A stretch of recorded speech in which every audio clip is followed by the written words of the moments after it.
కోటి ఏకాదశి వేడుకలు జరుగుతున్నాయి. ఉదయం నుంచి పెద్ద ఎత్తున భక్తులు ఆలయాలకు చేరుకుని ఉత్తరం ద్వారా వెంకటేశ్వర స్వామి వారిని దర్శించుకోవడం జరుగుతుంది. మెదక్ పట్టణంలోని కోదండ రామాలయం నందు మెదక్ మాజీ ఎమ్మెల్యే పద్మ దేవేందర్ రెడ్డి ప్రత్యేక పూజలు నిర్వహించారు.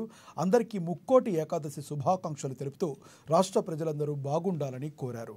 ఇక ప్రభుత్వానికి కూడా ఈ మంచి రోజున కావడంలో మంచి ఆలోచనలు రావాలని, ఇంకా మరిన్ని మంచి సంక్షేమ పథకాలు తీసుకొచ్చి ప్రజలను మంచి మార్గంలో నడిపించాలని తెలిపారు.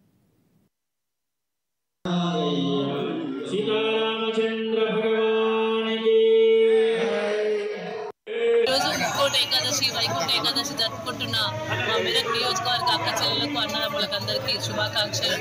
మరి జిల్లా వాసులకు కూడా, జిల్లా ప్రజలందరికీ కూడా వైకుంఠ ఏకాదశి శుభాకాంక్షలు. మరి వైకుంఠ ఏకాదశి రోజు నేను భగవంతుడిని ఈ సంవత్సరం మొత్తం సుభిక్షంగా ఉండాలి, రైతులు చల్లగా ఉండాలి, ప్రజలందరూ కూడా చల్లగా ఉండాలి, మంచి సంక్షేమ అభివృద్ధి కార్యక్రమాలు జరిగే విధంగా ప్రభుత్వానికి కూడా మన ముక్కోటి ఏకాదశి రోజు ప్రభుత్వానికి కూడా మంచి ఆలోచన కలిగించే విధంగా భగవంతుడు ఆ ఆలోచనను రూపొందించే విధంగా వాళ్ళ మనసులు కూడా బాగు చేసే విధంగా చేయాలని భగవంతుడు కోరుకోవడం జరిగింది. ఎందుకంటే ప్రజలందరూ ఇబ్బంది పడుతూ ఉన్నారు, అష్ట కష్టాలు పడుతూ ఉన్నారు ఈ ప్రభుత్వంలో. అట్లాంటి అష్ట కష్టాలు ఉండకుండా వాళ్ళకి మంచి ఆలోచన కలిగించాలి. ఎదుటి వాళ్ళని ఇబ్బంది పెట్టే రకంగా కాకుండా అందరినీ మంచి పరిపాలనతో కొనసాగించే విధంగా ప్రభుత్వంలో ఉన్న అధికారులకు, ప్రభుత్వంలో ఉన్న ప్రజాప్రతినిధులందరికీ మంచి బుద్ధి కలిగించాలని భగవంతుడు కోరుకోవడం జరిగింది. ఈరోజు ముక్కోటి